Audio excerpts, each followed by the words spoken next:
What's up, guys? This is the differential lock actuator out of my 2023 Gen 3 Can-Am. This is going to be the same for 2023, 2024, 2025, Outlander 500 and 700.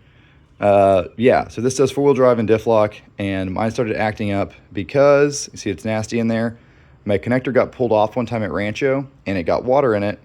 So I plugged the connector back in. It's been working, but I think the water may have finally killed it. It is kind of a sealed unit, but we're going to open it up and see what's going on. Of course, it is made in China. So I'm going to tell you how to remove it from the machine without removing the differential. It's a little tricky, but I figured it out. So it sits on top of the differential on the right side of the vehicle. It sits in here like this. Okay, so you pull these two torque screws. That's step number one. Then you come over to the left side of the machine. You remove this cap. This cap was in this hole right here, right? So I took that out. And when you look in there, you see a little shift fork thing, if I can get you a better view. See that little fork? Okay. Sitting in that little fork was this rod. So this goes in and out, and that's what actuates your four-wheel drive and your front locker. Now, how did I get this out? See that little flathead? You can stick a really long, I use a really long one, or you could remove the control arm or whatever, but this little flathead was sitting in that cover like this. I went in there and I loosened it, and when you do that, you unscrew those threads from the actuator. Once you get that done, you can pull the actuator out, and then this rod will be sitting in there. You can go in there and remove the rod from the fork. This would have screwed into there like that. Pretty slick design that you can remove this actuator without pulling the front diff. Happy about that. Not happy it went out, obviously, but it's not necessarily Can-Am's fault because mine is probably full of water due to a stick grabbing the connector. So not much you can do about that. But of course, I'm gonna go ahead and split it open, do the science, and show you why it failed.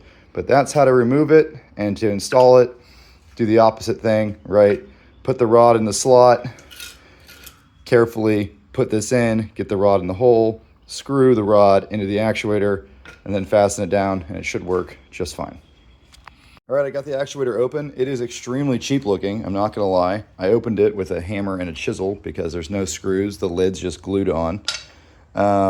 It's all plastic in here, which is, you know, not usually what you wanna see, but it was working great, so we'll give it some credit where credit's due. Yeah, it's kind of sad looking, honestly. So yeah, this turns and it moves those magnets back and forth. See that magnet there? And then I guess that magnet can get picked up by some sensors on the circuit board, and then it knows what position it's in. So I'm guessing what happened is the position sensor went out due to moisture. And do we find moisture in here? Not a ton. It actually looks kind of okay. The motor contacts are just these two, so it just sits on there. And the wires come through the connector there, and it actually does look kind of sealed. I do see some stuff in here. I can't tell if it's moisture or grease, though. Interesting, interesting. I was kind of hoping to dump water out of this thing. Yeah, so your motor clicks on here to those contacts, all right, like that. And you got your idler gear, which sits in here. Again, it's all plastic gears. Then you got your drive mechanism, which sits up here. And the screw, oh, I see. It kind of moved when I took it apart. The screw comes through this hole and screws into metal. So there actually is a metal insert that rod I was talking about screws into. So that probably sits like that. Yep. Okay. And then that allows the circuit board to detect the position. it's kind of an elegant design. I just wish all these gears weren't plastic. So let's go ahead and plug it into the bike and see if we can get it to actuate off the machine. This connector is really nasty. I wonder if that was the whole problem, if I could have just cleaned this out, because I don't think water actually made it into the actuator. The actuator looks, it looks waterproof even if the connector's unplugged. Unfortunately, I had to break it open to figure that out, so putting it back together may be a no-go. Just want to show you this for your understanding. So I stuck the rod in. You see the rod comes through and it screws into there. So that's what you're unscrewing when you do this flat blade. Pretty interesting way to do it, honestly. So it's got some Loctite on it. You see it engaging the threads. And this rod is also what holds everything aligned. I really don't hate the design of this actuator at all, except for the fact that, again, plastic gears. But it was working, so whatever.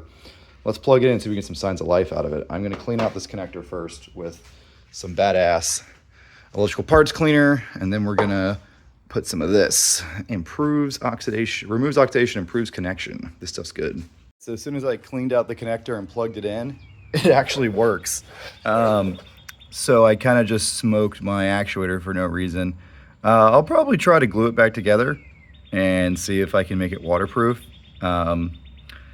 Kind of a long shot, to be honest, because I had to literally hammer and chisel it apart.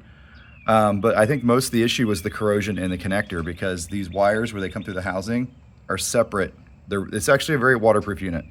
And it works pretty well now. So I'm gonna try to attempt to show you it working, but I need an assistant to do that, because I need someone to press the button. Because if I don't hold my thumb on this gear, when the motor actuates, it'll throw this gear out. But you can actually see this thing go back and forth through the different positions and move the shaft, which actuates the fork, which gives you your 2- and 4-wheel drive and diff lock.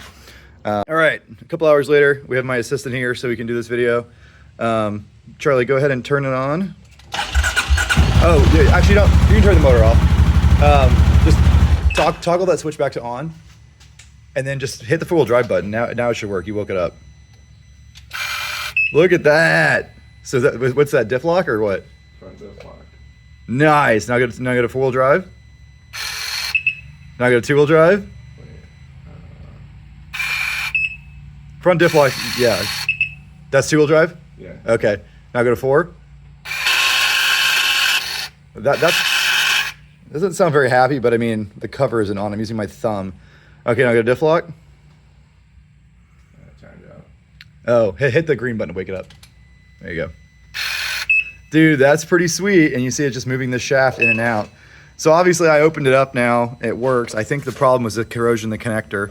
I ordered a new one of these. They're only 150 bucks, which is it's pretty cheap. From Honda, they're like 450 for a front diff actuator. And honestly, this is a better design that's more waterproof. One thing you notice here, there's no spring accumulator type things. That whole part of it is built into the diff. Honda's got a big spring, and it's a lot more beefy because of that.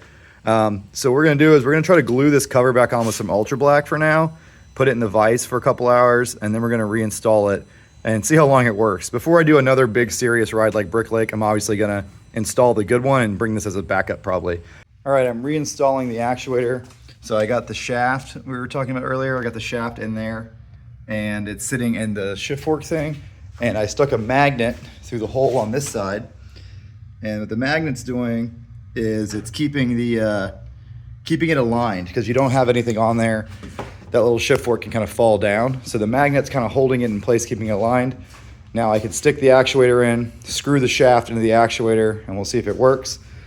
The glue I put on here is mostly dry and tacked up, so good enough to give it a shot. Okay, so I just got it reinstalled. One thing that was kind of tricky, when I went to go screw the pin into the actuator, it couldn't reach it because the differential was in 4-wheel drive, but the actuator position in 2-wheel drive. So it's pretty easy. All I had to do was press 4-wheel drive, and I was able to screw that pin through the hole into the actuator. So just a little tip there. You might have to play with where your actuator is positioned and where your diff is positioned to get that all to work. But it's working great now. So 2-wheel drive, I'll get the parking brake on. 2-wheel drive, both wheels spin the same direction because they are decoupled from the engine. 4-wheel drive, wheels spin opposite directions because you have differential action. There's also some clutch type visco friction going on there. And then if you hold the button down, you get diff lock, and the wheel is locked solid. So I mended it mostly just by cleaning out the connections. I think that was the whole problem. Of course, I broke my actuator in the process because it's not designed to be opened. It's glued together and working, but I ordered a spare. But these are the things I do for you guys, doing the science, taking shit apart that shouldn't be taken apart to figure out how it works.